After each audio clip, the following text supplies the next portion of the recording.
Բազինյանի դեպքում հաշվի առնվել նաև Տիկին Յոլյանի քրեական գործը, որը դեռ փակված չի եւ մեր մտահոգությունները փարատված չեն, ինչպես նախորդ անգամ ասացի, այս անգամ եւս այդ խնդիրը կար եւ մենք դա հաշվի ենք առնում բոլոր դեպքերում, այդ թվում մեր թիմակիցների դեպքերում։ Այդքան եւ նաեւ ասեմ, որ այս անգամ եւս խմբակցությունը առանձին հենց Տիկին Յոլյանի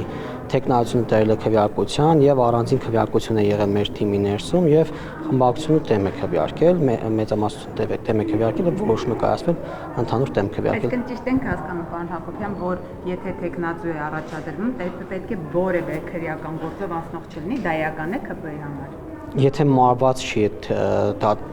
դատական գործը, եթե մեղադրանքը դեռ առկա է, չկա դատարանի վճիռ, եւ նաեւ կապ ունի թե ինչ հոդվածով է, կարծում եմ դա էլ ազդում մեր թիմակիցների կարծիքների վրա։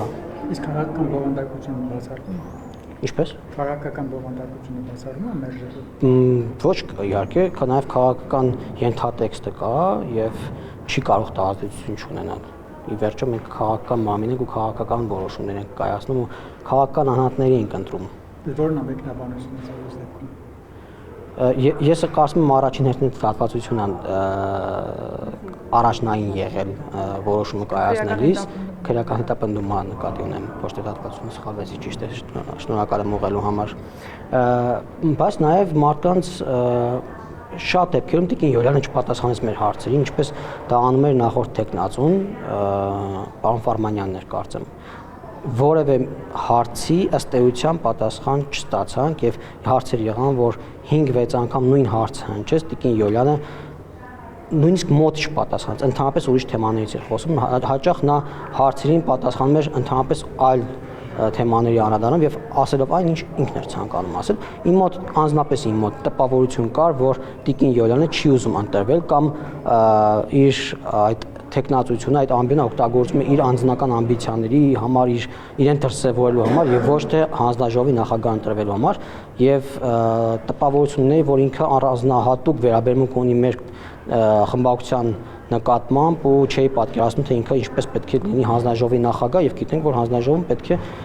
կառուցողական մոտեցում ունենաս եթե դու նախագահն ես որպեսզի աշխատանքը ստացվի որովհետեւ դու ես ղեկավարելու այդ հանձնաժողովը ես տպավորություն չստացա որ Տիկին Յոլյանը պատրաստ է այո բայց իհարկե մենք էլ գաղափարական տարաձայնություն ունենք իրենց հետ բայց փորձում ենք կառուցողական աշխատել եւ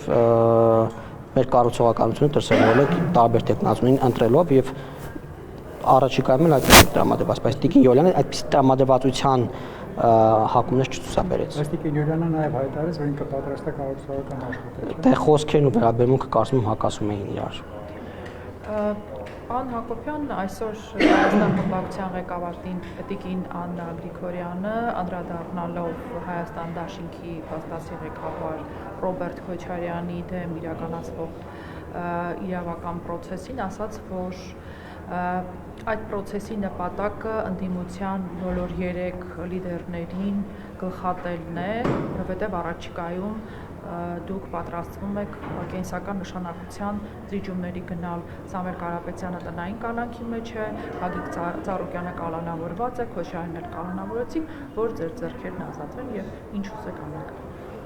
Դե ընդդիմություն, ես կարծում եմ ընդհանրապես Հայաստան դաշինքը ստեղծվել է Ռոբերտ Քոչարյանի անձնական շահերը սպասարկելու համար մի ամբողջ խմբակցություն է պահում, ես նախաձում եմ պարոն Ռոբերտ Քոչարյանի դիմաստով, որ կարողանում է մի 120 քանի տարեկան կուսակցությանը եւ մի ամբողջ խմբակցություն պահել իր անձնական շահերը առաջ տանելու համար։ Տեսանք, որ ամբողջ այդ ելույթները, ամբողջ ազգային ժողովի ամբիոնը օգտագործվում էր մեկ մարդու, մեկ ընտանիքի շահերը ներկայացնելու համար եւ Տիկին Գրիգորյանի ցանկացած հայտարարություն այդ կոնտեքստում պետք է դիտարկել։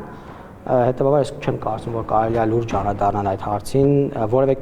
կենսական եւ որևէ ոչ կենսական զիջումների մենք չենք պատրաստվում, հետևաբար այդ տրամաբանությունը ենթակա չէ ընդհանրապես քննարկման անգամ։ Պարոն Հակոբյան, քանի որ մեղագործվածքային փոփոխությունն է քննարկելու 24 ժամյա այդ ռեժիմն է սահմանել, դա ենթադրում է, որ նաեւ հնարավոր է 6-ից հետո շարունակվի լիստերը։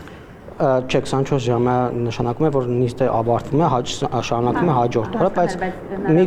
բայց հնարավոր է, որ աշխատանքները քվեակության պատա, քվեակության տնենք, երկարաձգենք նիստերը, որպեսզի հասցնենք ավարտել, բայց դա տակտիկական բան է, ընթացքում կհասկանանք, եթե չենք ավարտի այսօր, կարծում եմ իմաստ չունի երկարաձգել այսօր, մեկ է վաղը կշարունակենք, ընթացքում կհասկանանք։